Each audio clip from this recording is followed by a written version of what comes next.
guys, welcome to LAN Detectives YouTube channel. My name is Rob. I'm Reece. And you probably know our titles already if you've watched our previous videos. And today we're going to be having a look at VLANs and VoIP.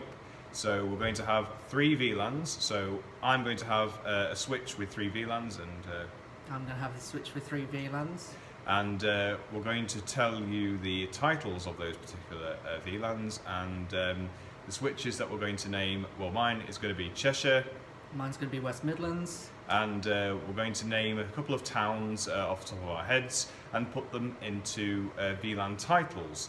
So you'll get to see that as we are going through the configurations. So yeah, we decided to carry on with you know, the VLAN side of things because of the fact that we've done a lot of routing over the last few days, and it's now time to actually do some switching, and the routers are just going to be used as DHCP servers and have default gateways, etc, etc. So let's get on to the action. Okay, so as you can see, this is what the network looks like. So we are using pretty much the majority of the fast Ethernet cables, and we're going to move on to trying to connect using just one serial cable as a point-to-point link, so we can establish communication between 2 different networks. So we'll see you when we get to the configuration. Okay, so as you can see now, we have created 3 VLANs. Well, on this one we have the West Midlands towns. So we have Bilston, Wolverhampton and Dudley. And over on my switch, I have the exact same number of VLANs, so I have Macclesfield, Middlewich and Mobberley. So we will get on to the router and configure our default gateways, generate our DN numbers on telephony service, and also practice some communication. Okay, so as you can see now, my phones on the network that I'm on all now have extension numbers that I've put down. So this one's going to be 1111, this one's going to be 3333, and this one's going to be 2222. So what I'm going to do now is I'm going to test out the dial sequence. So we're going to call 1111, and there we go. Get an incoming call from phone 2222. And I can just simply answer that phone by putting on the speaker. And then feedback occurs, which means that it's working. Okay, so now we're going to start some internal call testing. So Reece is going to be 3333, Cheshire Call Centre Middlewich, and I'm going to be 2222, Cheshire Call Centre Macclesfield. So we're basically in the same phone group, except I'm in Macclesfield and his is in Middlewich. So let's begin.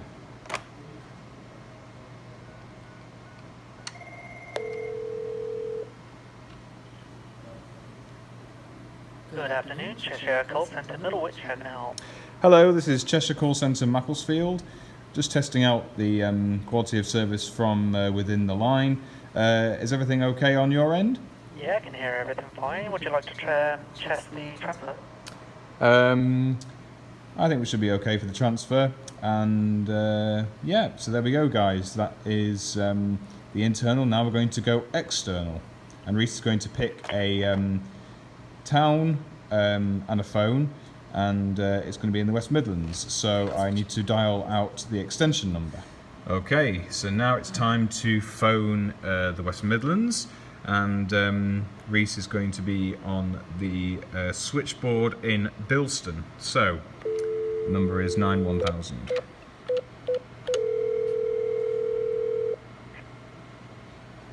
Main switchboard in Bilston, how can I help?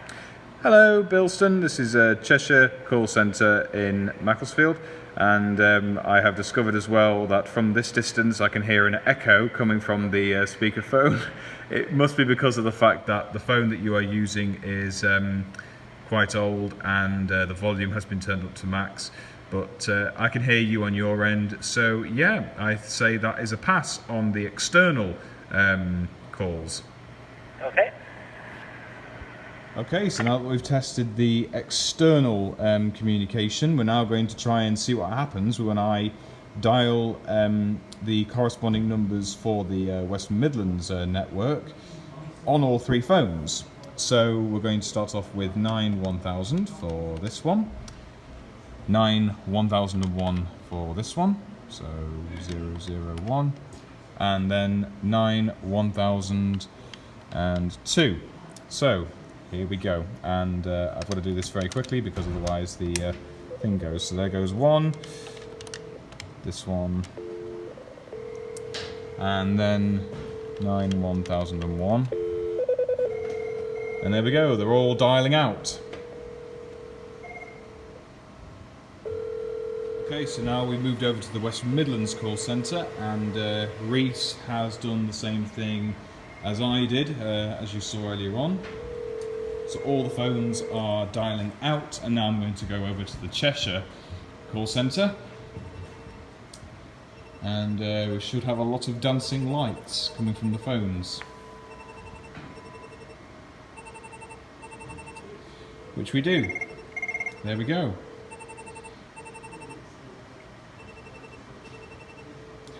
So that's what can happen when you're in a busy call centre. Okay, so what we've actually decided to do, as well as doing VLANs and VoIP, we're going to try one special task which we were recommended to do, and that was to do with sending a file from another machine. So in this case I'm connected to Reece's machine, and transfer one reasonably sized file through the network whilst having a conversation to test the quality of service.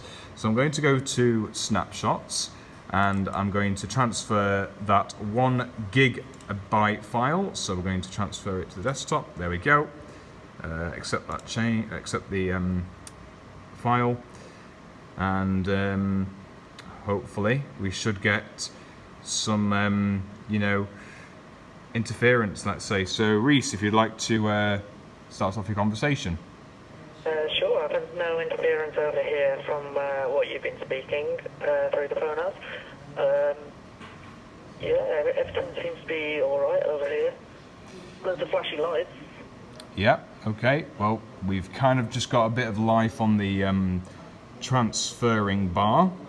Yeah, sending at 1.9 megabits a second. That's quite slow. Megabits a second? You mean, is it a lowercase b or a capital B? Lowercase b. Ah, there we go. It's gone up. No, it hasn't. Still sending at 3 megabits a second. Yeah, just got a bit of interference there. So it seems like when you are having a conversation on a VoIP phone, you get a lot of interference because of the fact that since the file is quite huge, it takes a bit of time for the bandwidth to kick in. It might not be the bandwidth that's the issue. It might be there. Interesting. Latency, introduces latency. Yeah, okay, well, I've discovered as well that there is actually a lot more latency now. As Reece was trying to talk into the phone, there was actually a 2-second delay. So that means when you are sending a file, especially through an internal network in an internal building, chances are is that you will get latency whilst you are having a conversation. So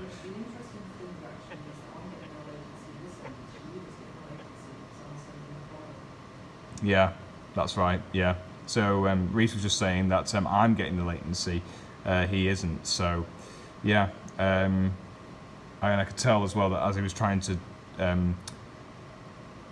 broadcast his voice through the VoIP network, it kind of cut out a little bit. So if you'd like to speak again, Reece. Sure. What do you want me to talk about? The canals in the West Midlands. Not really much to talk about that. It's filled with rubbish and it's kind of crap. Okay. All right, okay. Well, at least we are actually getting somewhere with this file. We've got 2%. I mean, we're not going to go and wait for the entire file to be transferred. We're just testing out the QoS on the phones.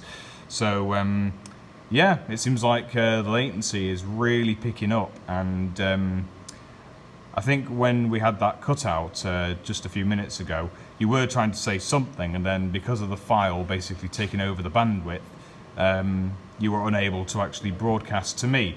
So it seems like we've got some interesting, let's say, processes going on here. I mean, how do I sound when I'm when I'm broadcasting to you?